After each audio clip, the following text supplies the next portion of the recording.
बिस्मिल्लाहिर्रहमानिर्रहीम। शुरू अल्लाह ताला के नाम से जो बड़ा मेहरबान और निहायत रहम वाला है।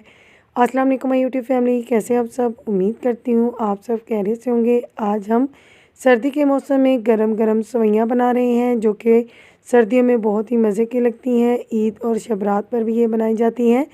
बहुत ही आसान सी रेसिपी है। सो फ्रेंड्स, वीडियो को लास्ट तक देखिएगा, स्किप मत कीजिएगा। वीडियो अच्छी लगे तो लाइक ज़रूर कीजिएगा। खोए जैसी सेवइयाँ, वो भी दूध से, किस तरह से बनती हैं, तो चलते हैं वीडियो को मिलकर बनाना स्टार्ट कर लेते हैं। यहाँ पर मैंने 2 सेवइयों के पैकेट लिए हैं। सबसे पहले हम इसे हाथों की मदद से तोड़ लेंगे। तो मैंने यहाँ पर मैं आपको बता दूँ कि 2 तरह की सेवइयाँ होती हैं, एक बारीक वाली और एक मोटे वाली। तो मैंने मोटे वाली सेवइयों के 2 पैकेट लिए हैं। इसमें मैं 2.5 किलो दूध शामिल करूँगी। तो इसी हिसाब से आप चीज़ें जो हैं वो नोट कर लें। एक कढ़ाई ले ली हमने। सबसे पहले हमने सेवइयों को तोड़ लिया।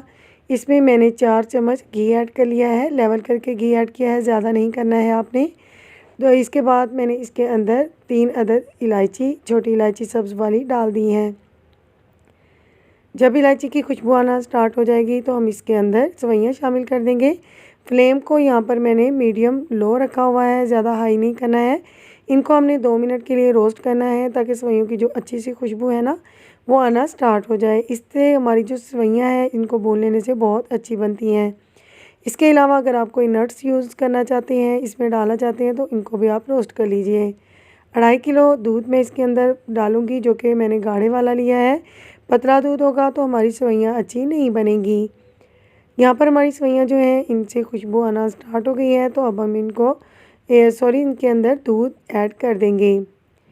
दूध शामिल कर दिया है मैंने। अब हम इनसे चम्मच की मदद से चलाएंगे। अब हमने इसे तकरीबन 7 से 8 मिनट तक मीडियम हाई फ्लेम पर इसे पकाना है।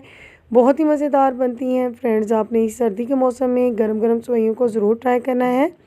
तो दूध यहाँ पर अच्छा खासा ज़्यादा लग रहा है फ़िलवक्त। तो जब ये अच्छी तरह से पक जाएंगी तो ये अपने अंदर काफ़ी सारा जो दूध है वो एब्ज़ॉर्ब कर लेंगी। तो इस बात का आपने ध्यान रखना है कि सेवइयाँ बहुत ज़्यादा नहीं आपने दूध में डाल देनी है, तो इस हिसाब से आप भी डालिएगा। यहाँ पर दूध ने पकना शुरू कर दिया है। तकरीबन हम 5 से 6 मिनट तक इसी स्टेज पर इसे पकाएंगे। इससे हमारी जो सेवइयाँ बनेंगी वो बहुत ज़्यादा क्रीमी बनेंगी। तो 1-2 उबाल में आप इसे मत उतारिए, क्योंकि ये गल तो जाती हैं, लेकिन एक दूध से जो खोए वाला क्रीमी सा टेस्ट आता है, वो जब ही आता है जब हम इसे पकाएंगे।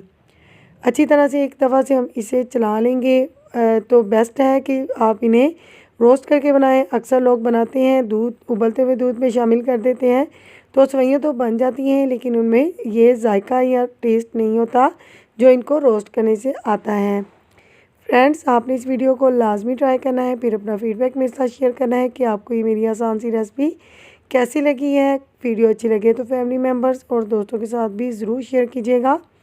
जब सेवइयाँ इस तरह से पक जाएंगी, गल जाएंगी, तो 1/4 कप हम इसके अंदर शुगर ऐड कर देंगे। टेस्ट के अकॉर्डिंग आप शुगर को कम या ज़्यादा कर सकते हैं, क्योंकि कुछ लोग ज़्यादा तेज़ मीठा खाते हैं और कुछ कम लेते हैं, तो अपनी मर्ज़ी के हिसाब से डाल लीजिए।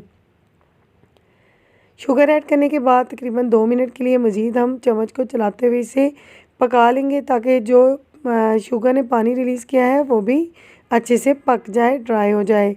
तो आप देख सकते हैं कि इसकी कंसिस्टेंसी किस तरह से लग रही है। बिल्कुल खोए वाली सेवइयाँ जो हैं वो बिना खोए के हमने बना ली हैं। बहुत ही मज़ेदार, बहुत ही डिलीशियस लगती हैं। आप चाहें तो इसे ईद पर बनाएं, सर्दियों में बनाकर गरम गरम इंजॉय कर सकते हैं, और गर्मियों में आप इसे फ्रिज में ठंडा करके इंजॉय कर सकते हैं। अब हम इसे सर्व करेंगे, एक बाउल में डालेंगे। तो इस तरह से इसमें जो दूध है ना, वो नज़र आना चाहिए, क्योंकि जैसे जैसे ये ठंडी होती जाएंगी वैसे वैसे दूध को अपने अंदर एब्ज़ॉर्ब करती जाएंगी। अब हम थोड़े से बादाम से इसे गार्निश कर लेते हैं। तो गार्निश जो होती है वो ऑप्शनल होती है, जैसे चाहे आप कर सकते हैं। तो हमारी वीडियो भी यहाँ पर मुकम्मल। मिलते हैं इंशाल्लाह ताला नेक्स्ट वीडियो में किसी अच्छे से यूनिक से मज़ेदार से टॉपिक के साथ। तब तक अपनी बहन को दीजिए इजाज़त और रखिए दुआ में याद। Thanks for watching my video. Take care. Allah हाफिज़।